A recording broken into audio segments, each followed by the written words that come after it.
Throughout the whole countryside, the Lucas farm was known as the Manor. No one knew why.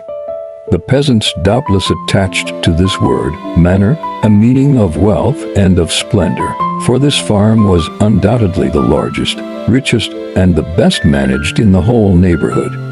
The immense court, surrounded by 5 rows of magnificent trees, which sheltered the delicate apple trees from the harsh wind of the plain. Enclosed in its confines long brick buildings used for storing fodder and grain, beautiful stables built of hard stone and made to accommodate 30 horses, and a red brick residence which looked like a little chateau. Thanks for the good care taken, the manure heaps were as little offensive as such things can be. The watchdogs lived in kennels, and countless poultry paraded through the tall grass. Every day at noon 15 persons, masters, farmhands, and the women folks, seated themselves around the long kitchen table where the soup was brooding steaming in a large, blue-flowered bowl.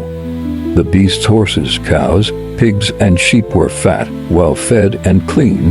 Maitre Lucas, a tall man who was getting stout, would go round 3 times a day, overseeing everything and thinking of everything.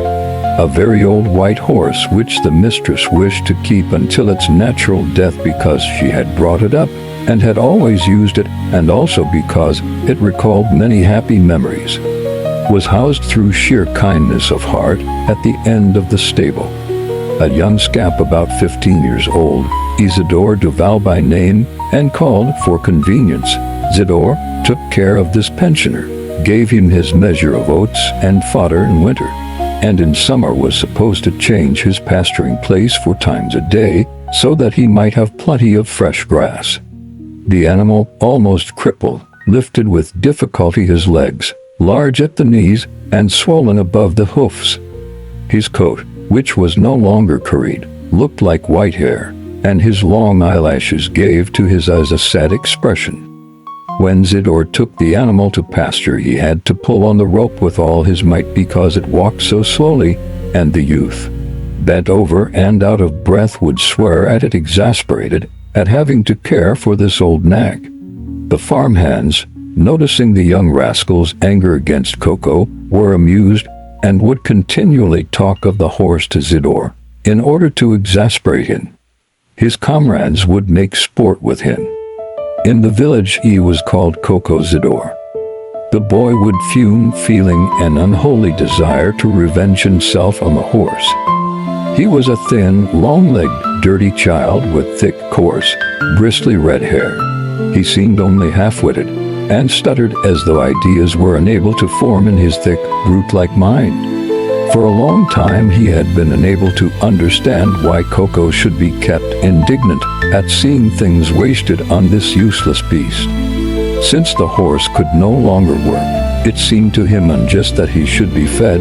He revolted at the idea of wasting oats which were so expensive, on this paralyzed old plug, and often, in spite of the orders of Maitre Lucas, he would economize on the nag's food, only giving him half measure.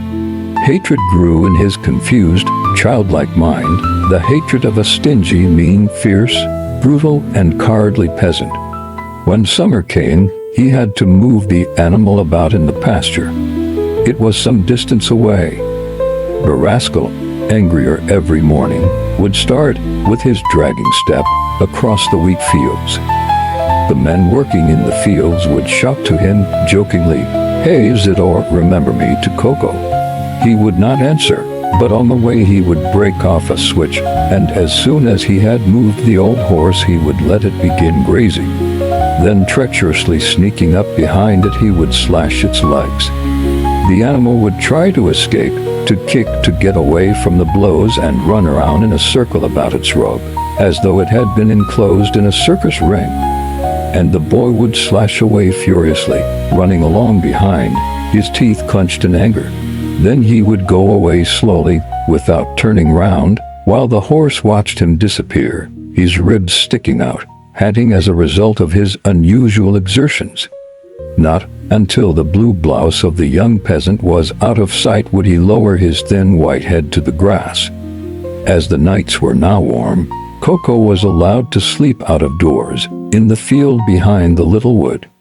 Zidore alone went to see him. The boy threw stones at him to amuse himself.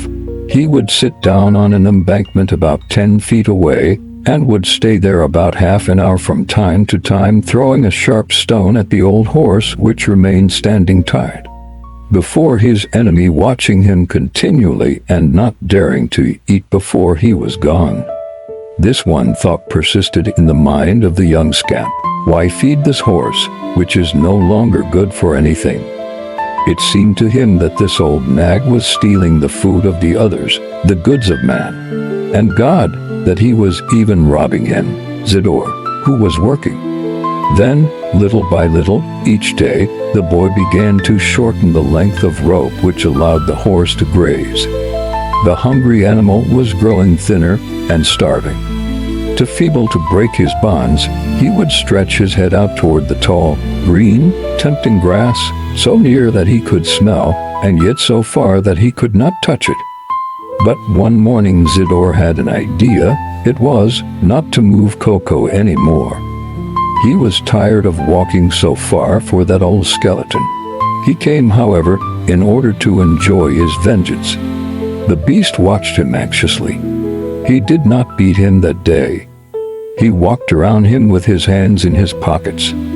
He even pretended to change his place, but he sank the stake in exactly the same hole and went away overjoyed with his invention.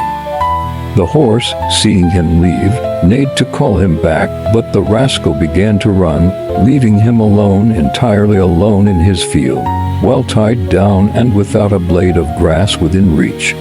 Starving, he tried to reach the grass which he could touch with the end of his nose. He got on his knees, stretching out his neck and his long, drooling lips. All in vain. The old animal spent the whole day in useless, terrible efforts.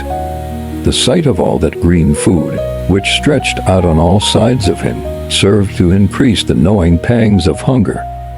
The scamp did not return that day. He wandered through the woods in search of nests. The next day he appeared upon the scene again. Coco, exhausted, had lain down. When he saw the boy, he got up, expecting at last to have his place changed. But the little peasant did not even touch the mallet, which was lying on the ground. He came nearer, looked at the animal, threw at his head a clump of earth which flattened out against the white hair, and he started off again, whistling. The horse remained standing as long as he could see him. Then, knowing that his attempts to reach the nearby grass would be hopeless, he once more lay down on his side and closed his eyes. The following day Zidore did not come. When he did come at last, he found Coco still stretched out. He saw that he was dead. Then he remained standing, looking at him, pleased with what he had done, surprised that it should already be all over. He touched him with his foot, lifted one of his legs and then let it drop, sat on him and remained there, his eyes fixed on the grass, thinking of nothing. He returned to the farm, but did not mention the accident because he wished to wander about at the hours when he used to change the horse's pasture. He went to see him the next day. At his approach some crows flew away. Countless flies were walking over the body and were buzzing around it. When he returned home, he announced the event. The animal was so old that nobody was surprised. The master said to two of the men, "Take your shovels and dig a hole right where he is." The men buried the horse at the place where he had died of hunger, and the grass grew thick, green, and vigorous, fed by the poor body.